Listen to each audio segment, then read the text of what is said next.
had professors at the university who told you to be true to yourself and to follow your dream. And when you write about these great artists, because it's beyond music, they are artists, they're poets, they're storytellers, and their medium is music. Again, the theme is being true to your story. Well, they're telling about the real world. Exactly. Not half of them were imitating Dylan and these people, but the best of them, all on through U2 and Eminem and Bruce Springsteen, they're talking about the world and commenting on how it could be a better world. Mm-hmm. And that, I had not thought about that, but that's exactly right. I felt if I had the confidence from these professors. Why should I go there and try to be somebody else? Why should I try to like just because it's popular? No, I want to be respected, and I want to be believed, and I want to have influence, and I want to do a good job. I want to do something that pleased me, and that's what they touch it. Follow a path. Don't feel like you have to adopt a different persona in order to be successful. That's amazing because you were my Bible growing up. I actually, at 15, asked for Christmas a subscription to the Los Angeles Times. That's fantastic. Remember when the calendar was the thing you wanted? And it was great. You and Charles Chaplin, I had to read he was everything. The nicest guy. He was he was too nice. He was too nice, but he was, as a critic, that was his weakness. He was too sympathetic to almost every movie. He was a great writer, but as a critic, he didn't want to say a bad word. He knew how hard it was, how difficult it was, but he could not. I could not have found a person who was nicer, and again, let you do what you want to do. That was so nice. He never said you should write about this or write about that, or you shouldn't like that. He would just always respect what you wanted to do. And if his picture was here, I would have pointed him out. Well, but part of what I would say about you, and again, it links back to your mentors at college, was I was a person of color and extremely poor. But when I was 8, my parents had founded an organization for United Farm Workers. And my mother who only had a 9th grade education, had been a migrant worker, would do, you're old enough to remember when news shows would do Sunday and Saturday, television would do Saturday and Sunday news shows. Mm-hmm. And she would be on them in whatever small town we were in at the time. And I didn't have childcare back in the 1960s. And I would sit in the background. And it was the first time I'd ever met a Latino reporter, and I was 8, and he said, "You love to read. Have you ever thought of being a journalist? There aren't people like us out there." Well, so the time I was 8, he said, "Read." His thing, "You be a journalist, you need to read, you need to read." I read, and I was a weird household where children were encouraged to read the newspaper. So, but then my parents divorced and moved to El Monte, and I asked for the LA Times subscription when I was 15 for Christmas. And I would read the calendar, and you were among the writers I would read because you were a pop critic, so therefore you appealed to me because I was young, and you wrote about music that I cared about, but you wrote it in a way that was accessible. Well, that's interesting because that was the one thing when I ask you, there's a million people, how do you write? Yeah. And I said, you know what? Because some critics are trying to be they're erudite. Yeah, they're scholarly. Yes. They try to be they almost like look down at it's like they want to be the star, the writing style. And some of them are fantastic at it. But I didn't want to do any of that stuff. I wanted to tell the truth about why Bob Dylan or Springsteen or John Prine or whoever it was. And I said, I'm going to write to that Reseda High School student. That was me. That was that first, here's Elvis Presley. And that I'm going to write that. So I wanted people to understand it. I wanted it to be clear. That was really important. I didn't want to trick people. I didn't want to make it over people's heads, under people's heads. And that might have been a cowardly way out, but that was the way I wanted to. And that's what's really interesting when you say that it was clear and all that, because that was exactly what I was trying to do. And part of what made you so appealing was you didn't report in isolation. As you covered, whether you did an interview with an artist, or you reviewed a concert, or you reviewed an album that came out, you put it in context. which was so surprising. And it wasn't just, oh, look, this is a singer performing in the rock genre. This is someone performing in our society. Yeah, and you know where that comes from? It comes right back. This is the wrong book. To Joseph B. Ford, the sociology teacher here. Yeah. He got me interested in that. I took away political science, and sociology was my other major. Journalism and sociology. Why people think, why societies change, not social work, but the theory of social change, and so often in stories, I would always interview people in the audience. What did they think of this? Because I wanted to know what they were thinking. I wanted to try to make it a sense of community, and so it was his.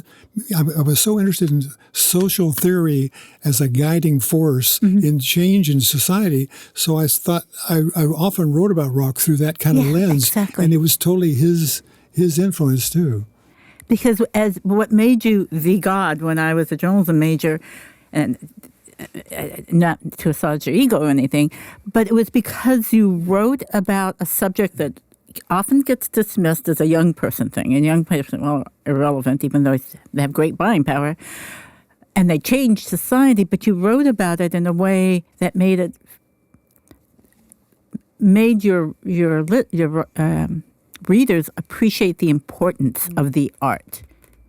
And it wasn't just something monetary. It was an art. And you treated it like an art that had an impact on society.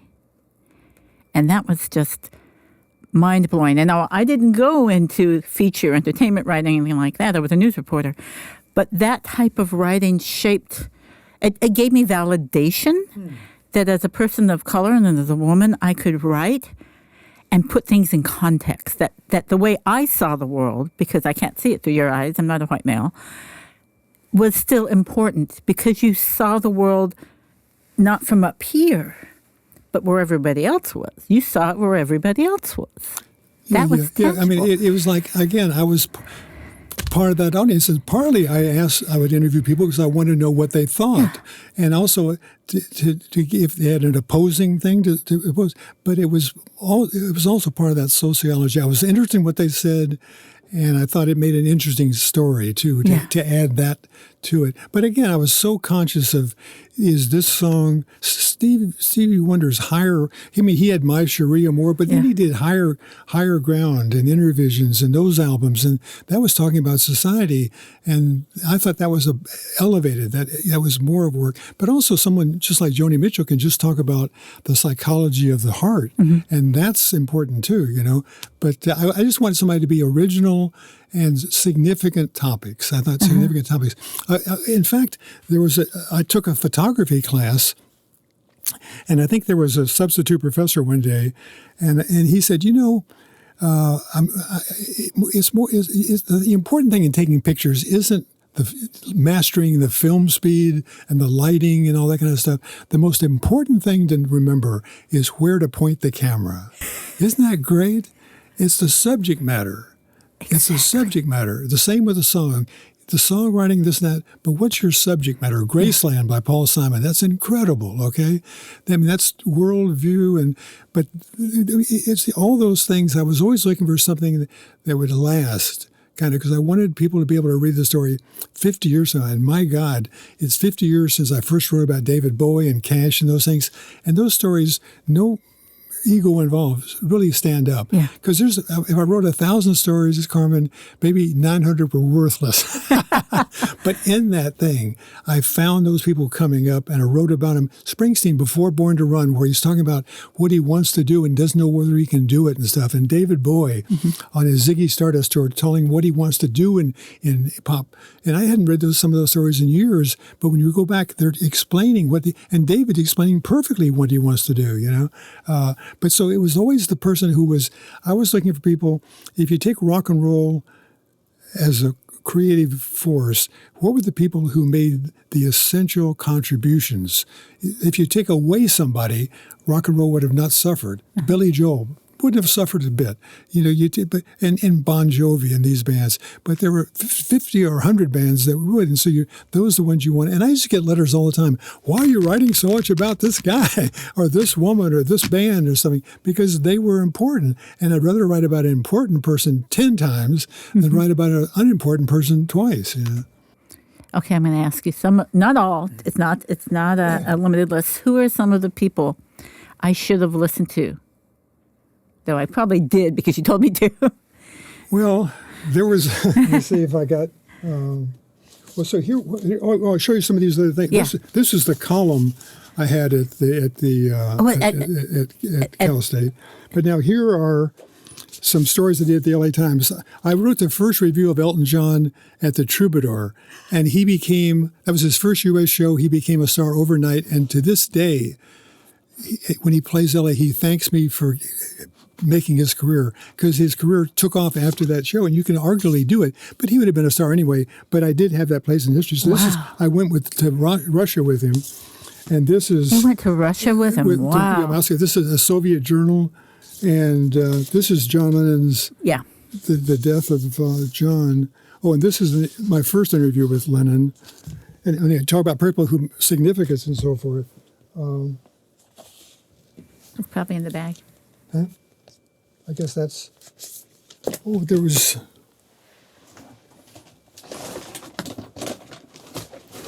this is fun. Now, see, this is the LA Times magazine. I remember those. This is Dylan on his 50th birthday. I spent 2 nights with him traveling on the road. And so that was really amazing. This was, after Elvis died, this was how his fame kept getting bigger and bigger and so forth. And these are, I came across this. I have like hundreds of these. This was Elton at Dodger Stadium. This was Nirvana. This was Barbra Streisand. This was the Eagles. So I have like 1,000 of those things around the house. This is when you came to school. This was what they gave you as your introduction. The student handbook. Yeah. Wow. Oh, anyway, it goes on and on. And then about just after 2000, I started seeing changes. Newspapers were losing their influence. The computer was coming on. If you lived 1975 in LA and you were a fan of Springsteen, you'd pretty much have to wait 2 days to get the Times to get, what did Bob think about it? Yeah. Now you can walk out of a Springsteen concert and in a minute you have 1,000 opinions. Papers you can't compete with that, Yeah. You can do feature stories, but also music was changing. The idea of the singer-songwriter as a social consciousness, significant artist. After I saw American Idol, I knew it was all over, because there you didn't have to write your songs. You could come and sing old Motown songs and win the contest. So I saw young people maybe they thought it was old-fashioned to be lectured to and told times are changing and stuff. And they wanted entertainment. They wanted spectacle. And some still want significant thing, but rock and roll had lost its power. Yeah. Bands, there's some good rock and roll bands around, but nobody knows. They just don't matter. So, in terms of shaping things, but so I wanted to get out and write books.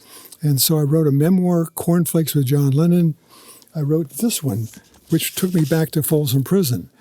And the New York Times, this is the first biography, Carmen, and the New York Times chief critic said it was one of her 10 favorite books of the year of any kind, not just biographies.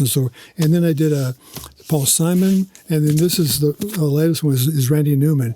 And the thing about Randy is they just had his Faust. They had it at the Performance Hall or Soroya Theater. And that's right. Yes, because his brother is. See, people only know him. I Love L.A. and Short People. But 90% of his songs are significant social conscious statements that talked about defects in the American character, racism, sexism, homophobia, and he's been doing that for 50 years. And his body of work is even stronger than Dylan in terms of reflecting on the cultural values of the country. But nobody knows it because radio never played them because they were too controversial. They wanted to have more short people and more, you've got a friend in me. So I wanted to tell that other story, of him. So that's the end of the props. No, but I am curious. You're still connected to music because you've got the show on the SoCal Sound on 88.5. Why? I mean, you could have just be writing books and luxuriating in your fame. No. It's hard to write a book. It's great fun. And I sometimes wish I had left the paper earlier, but I probably wasn't ready. You needed to get the confidence that you could do the books and a stature where people would talk to you. Because when I do books, I want to talk to the artist. Yeah. I don't want to just write about it from what I've read and other stories. But it takes time. It takes time. But the radio show is easy to do. I pick the set list, and then I give an introduction to each song, and then I give it to my friend Michelle at the station, Michelle. and he puts it together. Okay, Yeah. and that's that. But all I do is just really I'm going back over the music I played those years with some people I like today, like Billie Eilish, and I'll add that to it once in a while. Because I'll listen to the show. Do you really? Yes. Really? Wow. Yes. I love sometimes you tell stories. Yeah, and I love that. And that's what people say you should do more of. But I just I'm clumsy. I can write it down, but when I start talking, I make mistakes all the time. And I hate to have Michelle have to stop and do something like that. So I try to keep it as simple. Because I've been doing that for 10 years, I still have not mastered that thing. You think it's not that I'm nervous, it's just that I'm not very good. If you ask me to read I'd mungle it, so I just but so many people have told me that, tell more of the stories. Because originally I was thinking of playing interview tapes with artists, but the tape of the quality wasn't very good and so forth. And it's hard to pick, takes hours to find the right tape and that kind of stuff. But so I kind of do it the simplest way. And I could tell longer stories, but I think I'd be so embarrassed butchering it up so much for Michelle. For my generation, you were seminal as far as influence as a writer. It's often hard to find writing when you're young that you can emulate or learn from because all of it seems, and Jack Langworth was my professor. Yeah, that's amazing. Wasn't he the greatest guy? He was so smart. Huh? He was so incredibly smart and told great stories. Though I have to admit, my experiences growing up are slightly different from his. Sometimes I would write, because he taught a class that was sort of like writing for The New Yorker, that kind of opinion, not necessarily hard news, but that new type of writing, Hunter Thompson. That's what he was stressing? Yeah. Uh-huh. And I was like, sometimes it was hard for him to get me because I came from such extreme poverty. It was hard I broke some stereotypes, how I looked and how I spoke versus my lived experiences that I think you would have found more understanding. Given your background, sometimes it's hard to recognize that you can be elevated from an experience and still have your roots in that experience. But I found your writing, I can do that. This is my career choice. It's proper. Well, again, that was my goal. I wanted to speak like myself. I wanted to speak to myself. I want to make sure I understood it. It was clear. But you were still there. Well, but I admired Jack so much. He didn't wear tie class, so I didn't wear a tie class. He did this, and I'd always ask him for everything, advice about this or that. I learned a lot from him. It's just, yeah. I learned a lot from you, even though you didn't know you were teaching. Yeah. I mean, but other people, Jack was tremendous. Ed Goodpaster, the city editor, the way that he would trust you and listen to you. I remember one time I wrote a story, and the person I wrote about lived in Encino and wrote a letter to the paper saying how wonderful the story is, but Ed circled it because I had misspelled the street name. It was Havenhurst, and I didn't put the Y in it.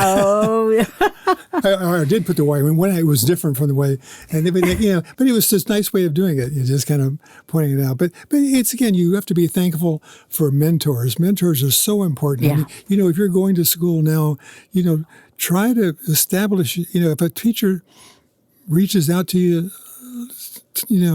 trust it. It's okay. They're not, don't feel like it's, I don't know how to say it. I mean, I'm just saying, but so much, and talking to you, I can, like pick out this person. I remember that person, go back to Joe B. Ford. And you don't always think of that, until somehow it's presented. the sociology of writing, because it's something that was so natural. I never even think about that as something. But it was Joe Ford. It made me change my major to social theory, But is it nice being back? Oh, do you record on campus or do you? No, I did, but now they don't. I don't think they do much at the studio. No, they're back in the studio now. So I do it at home, and I do it on iPhone and send it to Michelle, and he does it at home. And we are still back. We're back in the studio more and more now because of the equipment. When you visited today and when you visited in the past for recording, what do you think about your old campus? Well, when I first came, I didn't recognize it. I mean, it was just so big. And even today, I didn't realize this was way over here. I almost parked down on Northridge? No, what's the street? Nordhoff, because that's when I did the radio show, I'd park there and walk in. Yeah. And I was glad I did and stuff. But, what happened, I started having, and when I first started, they had Burger King, they had some restaurants, or they had some, I guess, restaurants, fast food places by the radio station. So I'd go sit there and I'd kind of watch students and stuff, and I'd go to the student store, and I would just sit outside the tables, and I could hear, and I gradually could see there's a community here still. There's somehow, despite the vast, 30,000, 20,000, what? 36, almost 37,000? Compared to 4,000. Whoa. There's still a sense of it's a special place. It's a community. It's not an ivory tower kind of, it's a place that is trying to reach out and encourage and stuff. And I got that sense, and that reminded me of those days. I could never imagine the change how it did, all these buildings being built, and how do you keep a spirit, and our professors that came later as good as the ones who came first. I'll never know that stuff. But the sense of community still exists, and that tells me something that's positive, I want to thank you, Bob, for coming in. It has been such an honor and a pleasure, and I got to fangirl and everything. Thank you. Thank you so much. And we all thank Bob Hilburn, and I thank you for joining us for this episode of Matador Memories. Don't forget, you can find us on your favorite podcast platform, Spotify, Apple Podcasts, and, of course, YouTube, or on the CSUN website under CSUN Conversations. Have a wonderful day, and thank you again. Thanks very much.